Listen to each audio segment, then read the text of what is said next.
It's officially free agency week for the National Hockey League, so we're going to talk about that on today's episode. RFA qualifying offers are due today. Which Arizona Coyotes will be getting a qualifying offer? Plus, prospect development camp begins this week for the Arizona Coyotes. We're going to talk about that, talk about the players that we're going to potentially be seeing up in Ice Den, Scottsdale.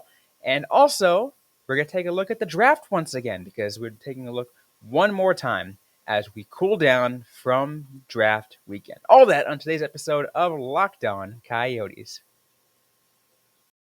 You're Locked On Coyotes, your daily podcast on the Arizona Coyotes, part of the Locked On Podcast Network, your team every day.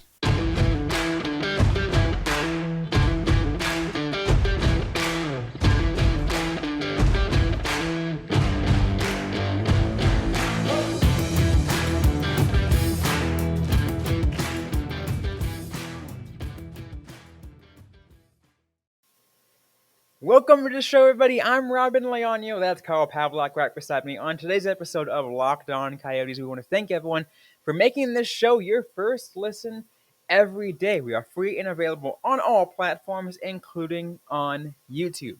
I also want to let you guys know that today's episode is brought to you by BetOnline. BetOnline has you covered this season with more props, odds, and lines than ever before. BetOnline, where the game starts.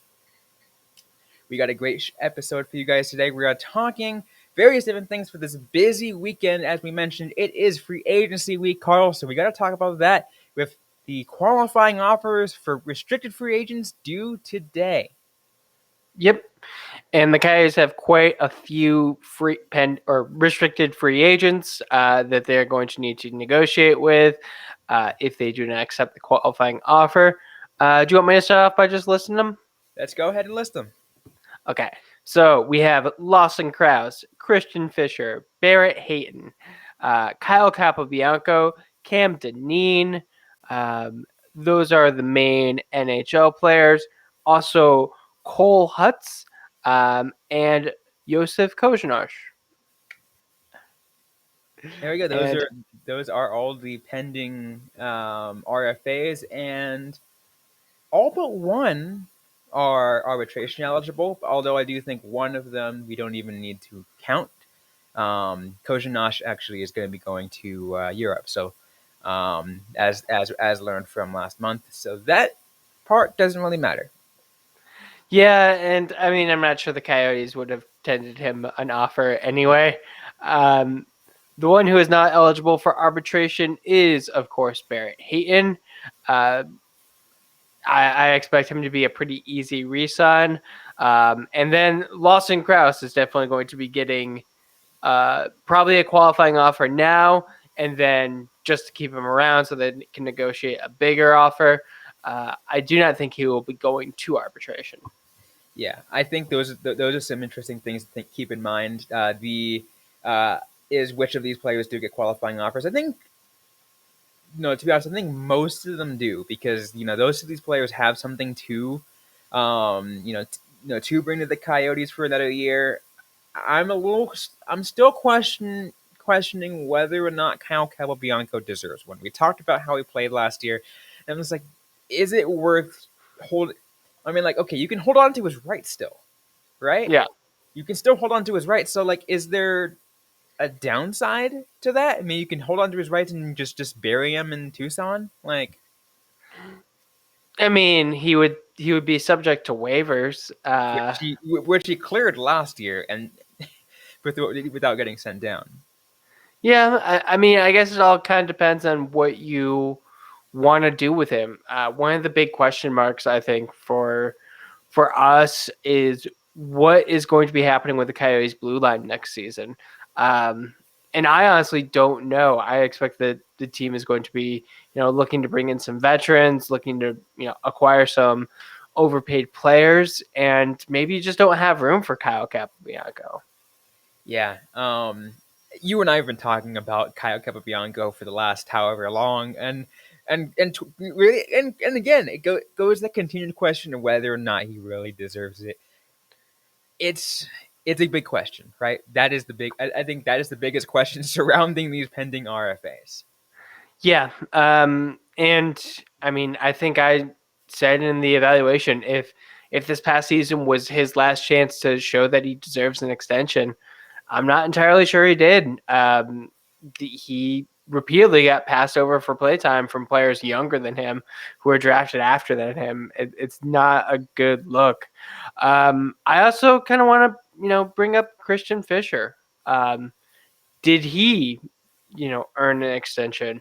He wasn't a player that Bill Armstrong drafted. He seemed to struggle to find a role this past year. I'm not really sure about him. I think Fisher's a unique one. I think you do qualify him. Just kind of see where things go and see how far apart you guys might be, right? Between the Coyotes and Fisher. Um, and then if you realize it's like, that it's not worth it, it's like, all right. Well, I'm sure they already know that in advance. Like you don't like they're allowed to talk before the qualifying offer. Oh yeah, I of believe. course. Yeah. So if the team I can't imagine Fisher is coming in being like, I need a $5 million 3-year deal. That's just not the play that he's had. But I don't know. I don't know what he does in the system right now. I don't really see a place for him, other than the fact that the Coyotes are going to be losing a lot of forwards, and there's some continuity there. I'm sure he's a great guy in the room. Just he didn't really take the step forward that I think he needed to. Yeah, that's true. Because I think, especially with the kind of Christian Fischer that we've seen in years past, he did take a bit of a step back, and I think that's something. But I think it's important to kind of realize of what he is capable of. I mean, like nothing fantastic, nothing spectacular. Yeah. But if you think of him as a fourth liner, someone who can kind of give the top guys rest and just be out there and still hold his ground. I mean, there's some value to him. Yeah, but they brought in Zach Cassian as the fourth liner. Like the team is a lot of fourth liners, and granted they have lost a few, but there's still just a number of players where, yeah, I liked his role as like a penalty killer under Tocchet. I thought he did, decently okay at that, but yeah, he's just a player where, like, if you had to give me like, well, we already said that Josef is heading back to Europe, like a forward and a defenseman who you don't qualify for whatever reason, I would say Capobianco and Fisher. That's fair. That's fair because it makes sense because Hayton and Kraus are undoubtedly getting qualified. Kraus is getting qualified just for the purpose of we'll keep negotiating because Kraus is probably going to get more than what the true qualifying offer would be. Yeah. As he deserves it. But the thing is that you have to put at least a qualifying offer on him to extend your ability to negotiate with him.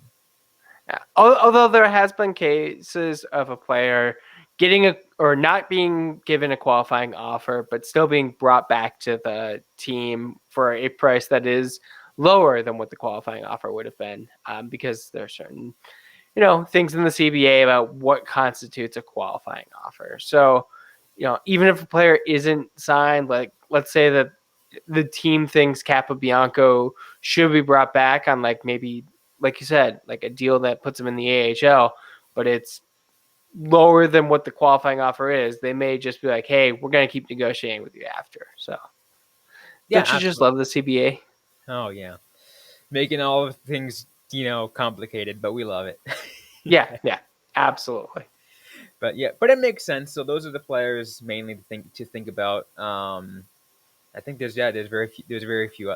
There were very few UFAs to really truly kind of like dive in for this. RFAs. Sorry, RFAs. Yes. Yeah. Thanks for correcting me on that. RFAs for the Arizona Coyotes that we really have to worry about too much. It's the UFAs we'll talk about. Not today. We'll talk about that tomorrow. But I mean, it's going to be a wild week for the Coyotes. Absolutely. Anyway, so we still got more to get to on today's episode of Locked On Coyotes. we're going to talk about Prospect Development Camp, which is coming up this week, starting today, as well as our little post-draft reactions, a little bit of cooldown of the NHL draft. Before we get to any of that, though, I want to let you guys know that today's episode is brought to you by Athletic Greens. I want to let you guys know that it's a product that I use about every day. I've started taking AG1 because I need something that can help help me stay healthy, help with my gut, help with keep my energy up, boost my immune system, and anything I need with multivitamins. But I don't want to have to take 500,000 different things a day. So Athletic Greens AG1 is the product for me, and it's for you if you think the same way. All you got to do is get 1 scoop of this wonderful product and put it into a cold glass of water. Get that all shaken up, and you get 75 high quality vitamins, minerals, whole food, superfoods, probiotics, and adaptogens, all to help you get your day started right. That special blend of ingredients supports your gut health, your nervous system, your immune system, your energy, your recovery, focus, and aging. All of the wonderful different things that you need in your daily healthy life.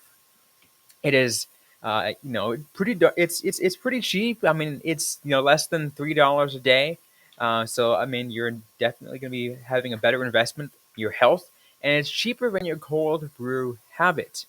And again, it's got a lot of different 5-star reviews, over 7,000 5-star reviews for you guys to check out. I want you guys to check it out yourself. And to make it easy, athleticgreens.com is giving you a free 1-year supply of immune-supporting vitamin D and 5 free travel packs with your first purchase. All you have to do is go to athleticgreens.com/NHL Network. Once again, there's athleticgreens.com/NHL Network to take ownership over your health and pick up the ultimate daily nutritional insurance. So let's continue this episode of Locked On Coyotes as we get ready for the week. We got a big week for the Arizona Coyotes. We're going to talk about Prospect Development Camp, and I'm pulling up the email, the press release, Carl, because we have a pretty big week for this, because you have 45 players in the Arizona Coyotes system are going to be all gathering at Easton, Scottsdale, which this camp is open to the public. So if you want to watch some prospects play, you can watch them. But it is happening this week. Just to be clear, it is open just 3 days of the 5, Monday, Tuesday, and Friday with a scrimmage afterwards. Please don't show up Wednesday and Thursday. Sometimes they need some, private practice time. And it's more than just on ice practicing for Prospect Development Camp. As I'm sure you will see when you watch all the video recaps that the team likes to put out, they're also talking about skating, working out, nutritional aspect, just like everything that you need to become a professional athlete.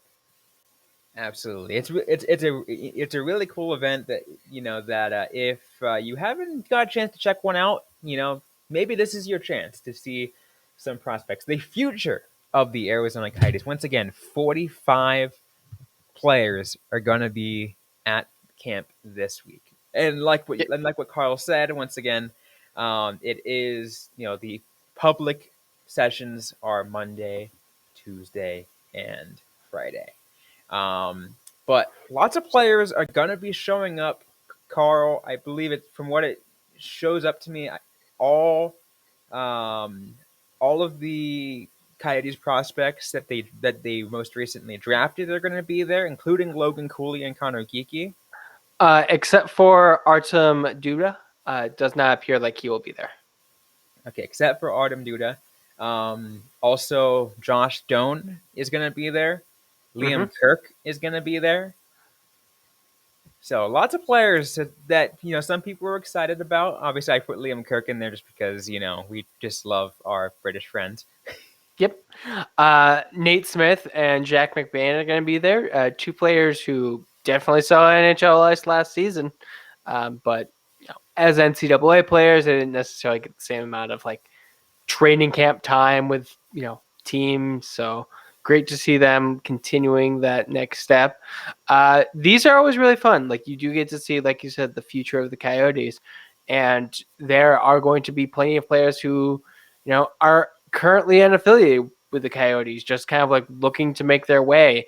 And those are players who always give like their hardest at like these kind of camps.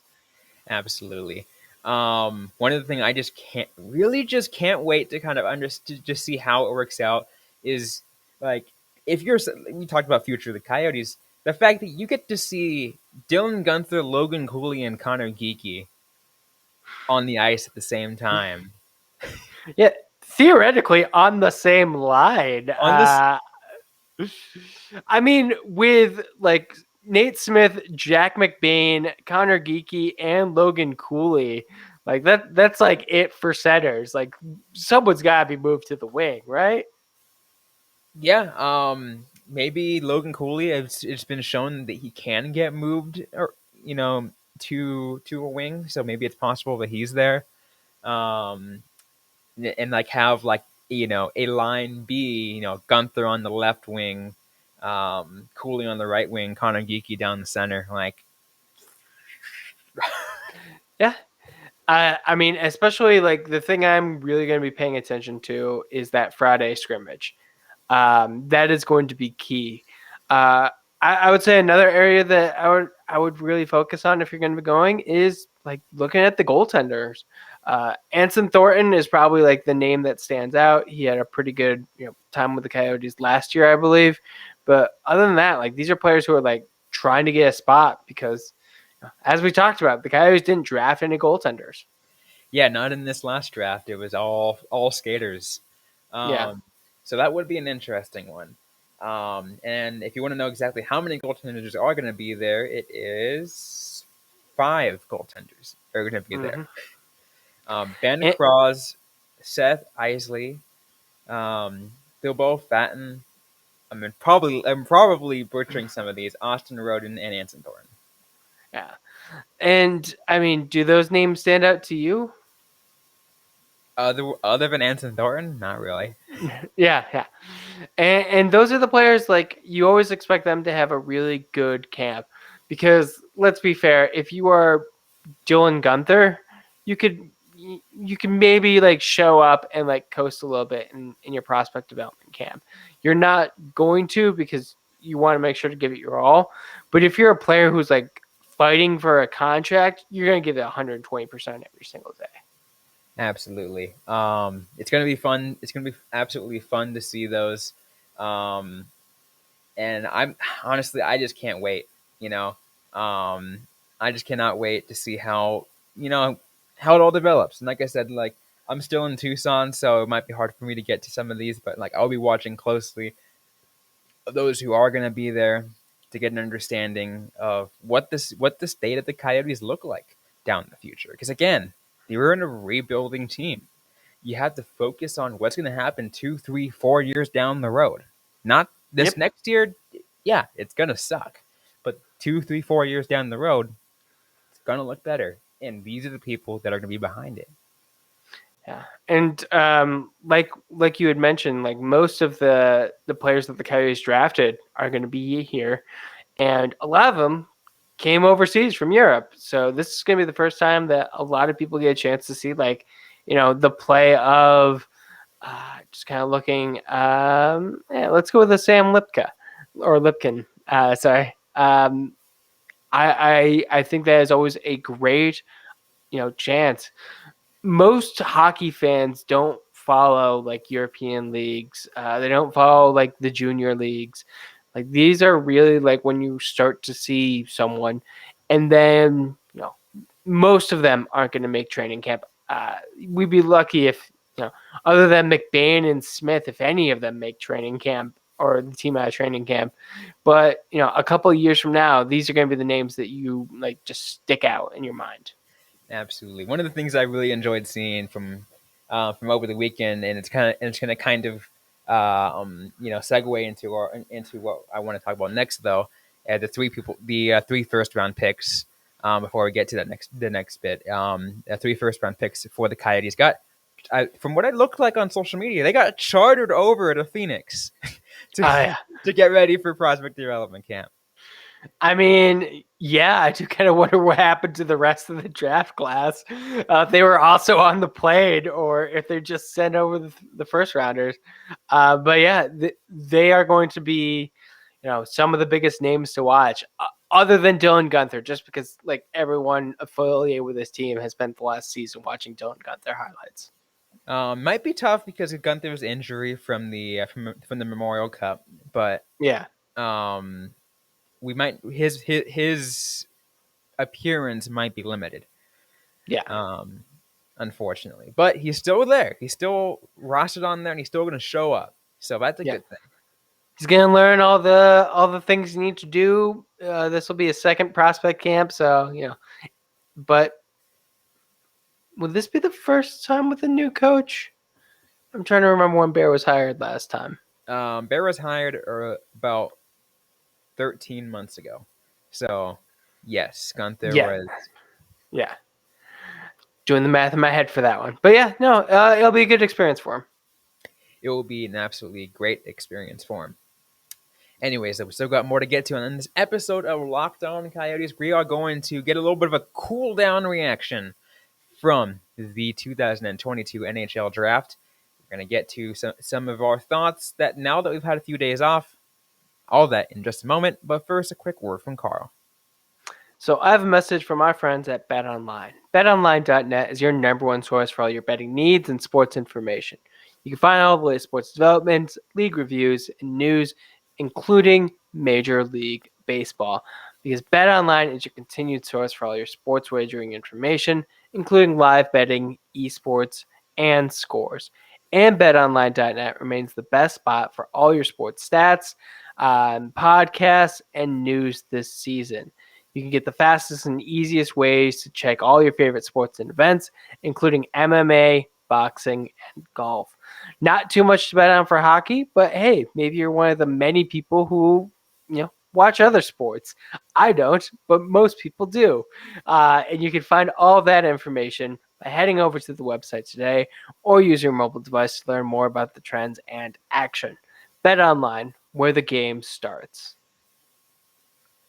So let's finish this episode of Locked On Coyotes by taking a little bit of a cool down reaction. Now that we've had a few days to kind of take in the events of the draft, to kind of get a reaction from it, not just us, but from everybody else. Because I'm going to start with the one thing, Carl. I'm going to start with a poll that we put out over the weekend of how you would grade the Arizona Coyotes in the draft to kind of see how people think it's going to be. And there were no pluses or minuses in this poll, but this is where everyone thought. 57.4% of you guys said that you'd give Arizona an A. The next would be 35.2% giving Arizona a B, 7.4% C, and absolutely nobody gave a D or F.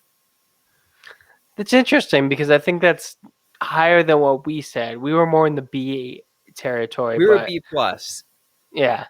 But over half the people going with A. I don't necessarily agree with that, but I don't strongly disagree either. Bob McKenzie gave Arizona an A minus. Mm. And it's an interesting thing. I mean, like, okay, and I had to take a look at it, and I'm like, okay, let's see why he gave an A minus. And there are a few things out there, and yeah, I get it. But also, I think I'm standing comfortably at where I'm at around the B to B plus range, because of some of the things, some of the reaches out there. There is some questions to be had, Carl, about Connor Geeky. Even I was looking back to some mock drafts and just some listening to other prospect profiles across Locked On NHL of people talking about Connor Geeky, and they had a lot of issues. One is the fact that he's big, but he's a guy that can get knocked down easily. His skating is a little sus. There's definitely things that he can work on. Despite his size, I mean, as a big guy, he's actually incredibly skilled, which is an interesting thing. Yeah. He has incredible hands. So like there, it's surprising the fact that what he's good at is what do you expect Logan Cooley to be good at? But there were a lot of people that were concerned about that, and a lot of people say that like, yeah, I might not take him. Like, I believe like it was like the Jets or whatever who had the 14th overall pick this year, and before the draft was like, I don't even know if I want Cooley at 14. I mean, I'll tell you if I want Geeky at 14. Um, because I'm not sure if these help out. That's kind of an interesting thing to think about. Yeah, I do think that like looking at the list, a lot of these are reaches, and I do think it depends on like the Coyotes organization saw something that they wanted in these players, and they wanted to make sure that they got them.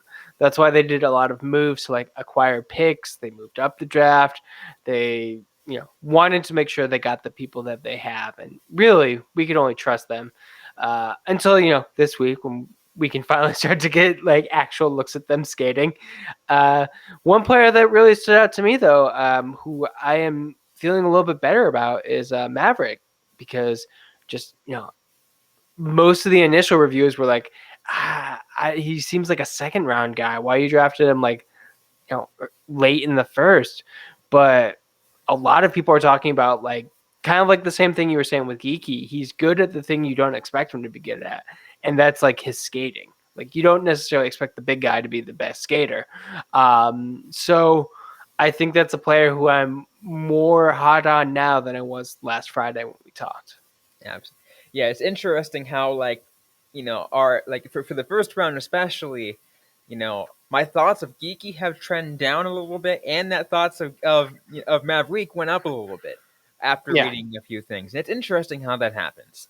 And again, that's when you have a couple days. Like I'm driving a lot, so I listen to podcasts. So I listen to other experts, kind of give me, help me get an understanding of who the Coyotes have in their draft picks. Um, but a lot of things about that. There was still the question to be had, and I think there's a lot of people still saying out there of for the number 3 pick was Cooley the better pick than Shane Wright. That is something that is gonna be talked about, Carl, for a long time. It's not gonna go away because Shane Wright was the consensus number 1, and all of a sudden he drops to 3, and the Coyotes look at 2 centers, Cooley and Wright, and decide to go with Cooley. It's gonna be talked about, like I said, for a long time. Yeah, especially because Cooley is going to be going back to NCAA. Mm-hmm. Shane Wright is likely going to be playing with the Seattle Kraken next year. Yeah. I actually think that's a point in the Coyotes deciding to draft Cooley, but most experts don't necessarily think that way. They think, hey, this is a player who can make your team better right away, not realizing that the Coyotes are looking to get another high pick, just 2 years of that, which I think is kind of to be expected. Although with what the Chicago Blackhawks are doing, they're going to have plenty of stiff competition in the tank for all.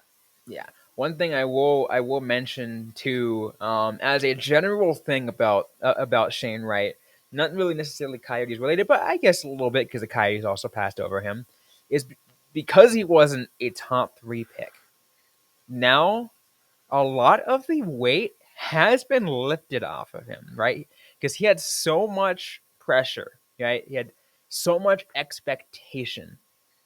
Yeah. Now that he was not drafted first overall, there's gonna be like less to worry about with him.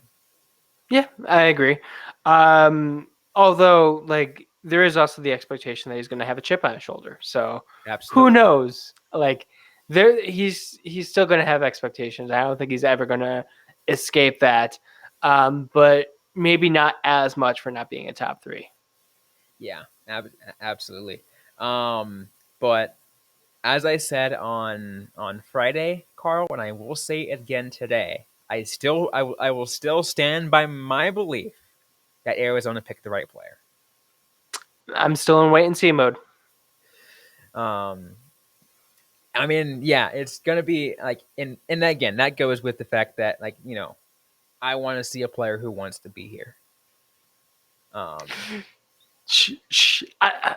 Okay, I still don't understand. We're coming up on the end. I will say this. One of the things I saw in some of the recaps of it is people were complaining that Shane Wright didn't necessarily have passion, and then people are pissed off that he looked really like upset about not being drafted first overall. Like uh, he is never going to escape any kind of like judgment, and I just hope he has a good career in Seattle. And Yeah, then someplace else. I don't want Seattle to be successful. yeah. I mean, it's interesting to think, and when it comes with centers and everything like that. The Coyotes drafted, as we mentioned, we're coming up to the end here, but I have a few last thoughts I want to put out.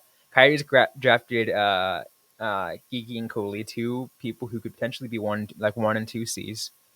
And Seattle drafted a center this year in Shane Wright after having last year have to also drafted a center and Matty Beniers. I think here's going to be an interesting thing: is which two centers pan out better? It'll certainly be something to see. I'm not sure right now. Like maybe after the prospect development camp, I'll have a better kind of understanding of Cooley as a player and then what he can do. Last thought I'm going to put out there, Carl. Have you seen Logan Cooley's Twitter profile? Briefly, I didn't look too He much has a into it. cat as his profile picture, which I Yeah. think is absolutely amazing. His uh, his Twitter profile is just gold. I love it. Yeah, I mean, it's a good thing about the younger players. They know their social media. Yep, that's for darn sure. Anyways, though, that's going to be it for today's episode of Locked On Coyotes. If you like what you heard, don't forget to leave a review, like, comment, subscribe if you've yet to already. We're available everywhere you get your podcasts, including on YouTube. Don't forget to interact with us on social media. We're on Facebook, facebook.com/LockedOnCoyotes, on Instagram at LockedOnCoyotes, and on Twitter at LO_Coyotes. I am personally at Robyn _Leano. That is Robyn with a Y _LEANO. Carl Pavlock is Carl Pavlock FFH. Interact with us, ask the question you might have. We might answer right back or on a future episode of the Locked On Coyotes podcast. Thanks again, everyone, for tuning in to today's episode. Hope you guys are staying safe out there. Hope you guys are staying healthy. And don't forget to howl on.